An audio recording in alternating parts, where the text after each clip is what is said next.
Ethan Taylor had never planned to work on the frontier.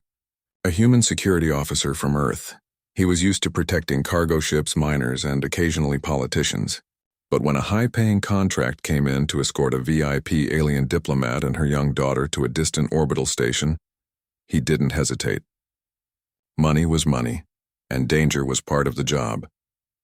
The ship he boarded, a sleek silver transport named Starwarder, was built for speed, not comfort. Its corridors were narrow, lined with alien designs that Ethan didn't understand. The diplomats he had to protect were from the Zerithian Empire, known for their intelligence and strict hierarchy. Their bright bioluminescent skin and elongated limbs gave them an alien elegance, but Ethan knew looks could not be trusted.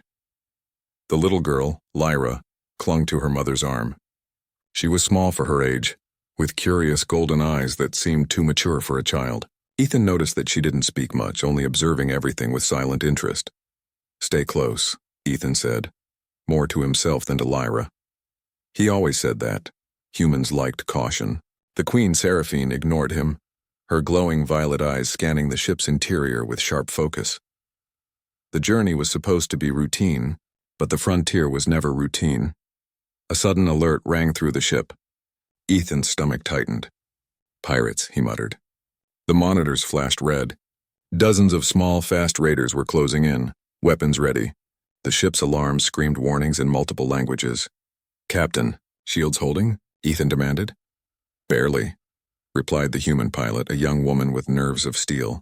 "They want us for ransom." Or worse, Ethan's training kicked in. He moved quickly, positioning himself near the Queen and Lyra. "Stay behind me," he said to the girl. She nodded, her expression unreadable. The first raider ship slammed into Starwarder, shaking it violently. Panels sparked and alarms screamed even louder. Ethan grabbed Lyra just as a burst of laser fire ripped through the corridor. The girl screamed, and for the first time Ethan felt the sharp human fear that made his heart pound. He shielded her with his body, taking the brunt of the attack. Sparks flew around them, metal screamed under pressure, and Ethan felt a burn across his arm. But he didn't move Lyra. She was safe behind him. The Queen's guards were slow to react, moving with alien precision but not human speed. Ethan realized then that his training, his instincts, and his willingness to take risks were the edge humans had. He didn't hesitate, pushing Lyra behind a bulkhead while deflecting falling debris. The raiders broke through one of the outer hull doors. Ethan sprinted toward the breach. He had no weapons, just his fists, his courage, and his determination. He knocked one raider off balance, shoved another against a wall, and grabbed a small control panel to slam down on a third. Lyra's eyes widened. She had never seen a human move like this, fast, unpredictable, and fearless. Then came the worst moment. A raider aimed directly at Lyra. Time slowed for Ethan. He dove, pushing her out of the way just as the weapon discharged. The laser hit his shoulder instead, sending him sprawling. Pain shot through his body, but he gritted his teeth and shielded her again. "Ethan!" the Queen shouted, rushing forward. Her presence was commanding even in chaos. She was beautiful, dangerous, and impossibly alien. She had long, flowing limbs and skin that shimmered violet under the warning lights. But for all her power, she couldn't reach the girl in time. Only Ethan's quick thinking had saved Lyra. When the raiders finally retreated, Ethan sat on the floor, wounded but alive. Lyra clung to him, whispering something in Zerithian. The Queen knelt beside her daughter, her glowing eyes narrowing at Ethan. "You," she said, her voice calm but filled with authority, "saved my child." Ethan forced a tired smile. "Just did my job." "Do not speak lightly," the Queen replied. "The law of my people binds those who save a royal child. You will remain with her. Until I say otherwise, you are under my command." Ethan blinked. "Under your command?" "Yes," she said. "The law is clear. Any being who protects my child in life-threatening danger cannot leave her side. You will stay until the threat to her life passes, or until she reaches maturity." This is not a request, he swallowed hard. Humans prized freedom, but here he was, suddenly bound by alien law. A mix of fear, pride, and disbelief churned in him. Lyra looked up at him, her golden eyes curious, almost approving. "You will stay?" she asked softly. Ethan nodded, trying to hide the tension in his voice. "I guess. I don't have a choice." The Queen rose gracefully, scanning the ship. "We must repair the damage and continue. This world is dangerous. You will train her, protect her, and remain vigilant. Do you understand?" Yes, Ethan said, though he knew this was only the beginning. The rest of the journey was tense.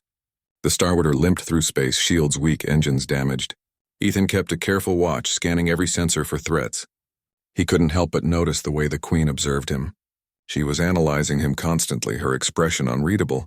Why, humans? She asked suddenly, breaking the silence. Her voice was calm but curious. Ethan shrugged. We adapt. We survive. We make mistakes, but we learn fast. And we care. That can be dangerous in the right or wrong circumstances. The Queen tilted her head, considering his words. Perhaps we shall see. As night, or the alien equivalent of night, fell over the gas giant they orbited, Ethan found himself sitting beside Lyra.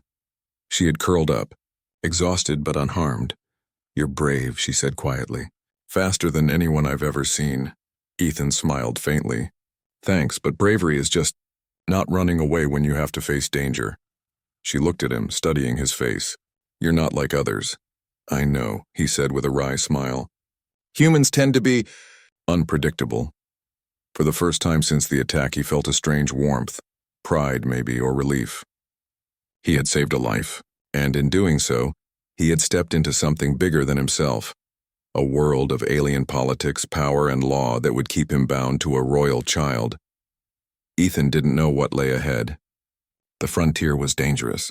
Raiders could come again, alien factions could target Lyra, and he would be there in the center of it all, a human standing against threats far larger than himself. But one thing was certain. He would protect her. Because that was what humans did, and perhaps that was why the Queen's law had chosen him. The palace floated like a jewel above the swirling gas giant, its surface a mixture of organic curves and alien metalwork that shimmered under the planet's light. Ethan had never seen anything like it. The corridors were wide but hollow, echoing with soft hums from the life support systems. Strange symbols lined the walls, glowing faintly in violet and green. He walked beside Lyra, who held his hand tightly. She seemed smaller in the vast halls, but her golden eyes were alert, curious, and unafraid. Ethan found himself impressed by her courage. Most children of her age would hide behind a parent after what had happened. Not Lyra. The Queen, Seraphine, led them through the palace with elegance that was almost intimidating. Her long limbs moved gracefully, and her skin shimmered with a living light. Yet, for all her beauty and power, there was an edge of worry in her violet eyes. A mother's worry. You will remain with her, Seraphine said, her voice calm but commanding, echoing in the high ceilings. Human, understand this fully. This is not optional. The law of the Zerithian Empire binds you. You protect Lyra, and you obey her mother's instructions at all times. Yes, Your Majesty, Ethan replied. His voice was steady, but his mind raced. He had expected danger, but not legal imprisonment in an alien palace. The Queen paused, studying him. You have skills, speed, courage, judgment. These traits are rare among humans. Perhaps that is why you survived when others might not have. But survival alone is not enough. You must adapt to our customs, our ways. Ethan nodded. I'll do my best. Lyra tugged at his hand, whispering something in Zerithian. Ethan didn't understand her words, but her expression was serious. He knelt beside her. What is it? He asked. She pointed toward the palace guard, who observed them from a distance. They do not trust you, she said simply. Ethan smiled faintly. Trust is earned.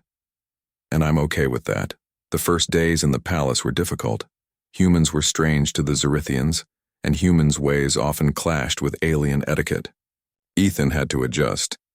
Bowing, speaking in proper Zerithian phrases, understanding subtle gestures, these were small tasks, but mistakes could be dangerous. He learned quickly, though. A human mind could adapt fast when survival depended on it. And Ethan knew survival didn't just mean protecting himself, it meant keeping Lyra alive. Lyra, for her part, was eager to learn. She had natural agility and intelligence beyond her years. Ethan began teaching her basic self-defense techniques, showing her how to use her speed, how to anticipate danger, and how to react when threatened. You must trust your instincts, Ethan told her one afternoon. guiding her through a simple exercise with a padded training dummy. Humans survive because we trust ourselves, even when others doubt us. Lyra nodded seriously. I will trust my instincts, she replied. Her voice was firm, confident. Ethan felt a flash of pride. But palace life was not all training. Court politics were dangerous. Every noble, advisor, and guard watched Ethan closely, some with curiosity, others with open suspicion. Who is this? Human? Whispered one court official to another, a slender Zerithian with green-tinged skin and long, curling fingers. He survived the raid. But why is he here, so close to the royal child? Perhaps the queen overestimates him, another replied. Humans are unpredictable. They can be reckless, or they can betray. Ethan heard nothing of this, but he felt their judgment. He ignored it. Humans had always faced distrust when in strange lands. It did not matter. What mattered was the child in front of him.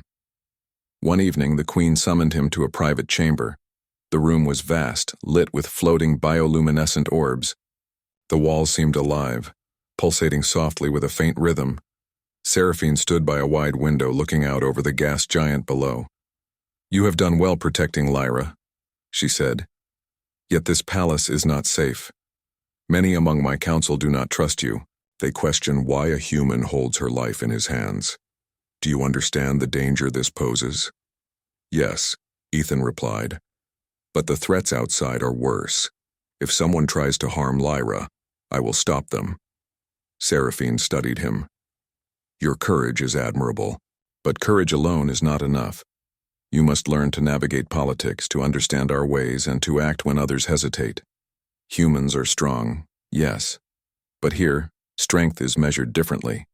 By law, yes, but also by trust and influence. I'll learn, Ethan said simply. The queen nodded. Good. Lyra will need both your protection and guidance. She must be prepared for the world she will inherit. Over the next week, Ethan spent nearly all his time with Lyra. He taught her to move quickly, to think ahead, and to notice details others missed. They practiced in training halls that glowed faintly under artificial light. Lyra absorbed everything quickly, and Ethan realized she had a sharp mind. You understand fast, he said one afternoon, wiping sweat from his brow. Most children take weeks to grasp this. You're exceptional. Lyra's golden eyes shone. I learned from the best. She gave him a small smile, and Ethan felt a strange warmth. There was pride in her expression, yes, but also trust. Trust that he had earned. But danger was never far. One evening, as they trained in the halls, Ethan noticed shadows moving unnaturally. His instincts screamed. He grabbed Lyra and ducked behind a column. 2 palace guards passed by, whispering to each other. Their tone was not friendly. They do not approve of me, Ethan muttered. Lyra's hand tightened on his arm. Do not worry. I trust you. That night, Ethan stayed alert. The palace was quiet, but he did not sleep. He patrolled the corridors silently, observing the guards and staff. Human senses, instincts sharpened by years of survival, gave him an edge. He noticed small things, footsteps that lingered too long, glances that were too sharp, conversations whispered in corners. One guard approached him in the shadows. Human, he said, voice low. You overstep. You are here by law, yes, but do not forget your place. Some among the council wish you gone. Ethan's hand moved instinctively to his belt, ready to defend himself if needed. I do not forget, he said evenly. But you will not harm her. Or me. Understand? The guard hesitated, then bowed slightly. Understood. Ethan realized that even within the Queen's court danger existed, but he had always faced danger. He knew how to survive, how to act quickly, how to protect. That was his strength. That was why he had been chosen. By law, perhaps, but also by his human instincts. Days passed, and the bond between Ethan and Lyra grew. She learned quickly, trusted him implicitly, and even laughed at his small human jokes. Awkward, clumsy humor that humans use to break tension. The Queen watched them silently, sometimes showing subtle approval. "You have gained her trust," Seraphine said quietly to him one evening, her voice almost soft. "That is rare. Most humans fail to do so. You are different." Ethan shrugged. "I protect. That's what humans do. Doesn't matter what species you are." She studied him, her expression unreadable. "Perhaps, or perhaps your heart is stronger than your mind gives credit. Either way, Lyra will need both, and you provide one of them." As the days turned into weeks, the palace remained a mixture of beauty and tension. Every corner held secrets, every shadow a potential threat. But Ethan thrived in it. Humans were adaptable. Humans could think in ways others did not. And humans, when pushed, could act with courage that aliens could not predict. One afternoon, as the gas giant below shimmered in pale blue light, Lyra ran to him breathless. "Ethan, I saw someone in the council chambers whispering about me. They do not like you being here." Ethan's jaw tightened. "I know, and we will be careful. But no one will harm you. Not if I can stop it." Lyra smiled faintly. "Good. Then we are ready." Ethan looked at her, small and determined, and realized something important. The Queen's law had brought him here, but trust and courage would keep him here. Not obligation, not fear, choice. Humans always had a choice, and Ethan had chosen to protect her, and he would not stop. The frontier was dangerous. The palace held secrets, and enemies lurked everywhere. But for the first time, Ethan felt at home in this alien world, not because it welcomed him, but because he had a purpose. And that purpose was human, simple, and clear. Protect the child, because humans protected those they cared for, and humans survived.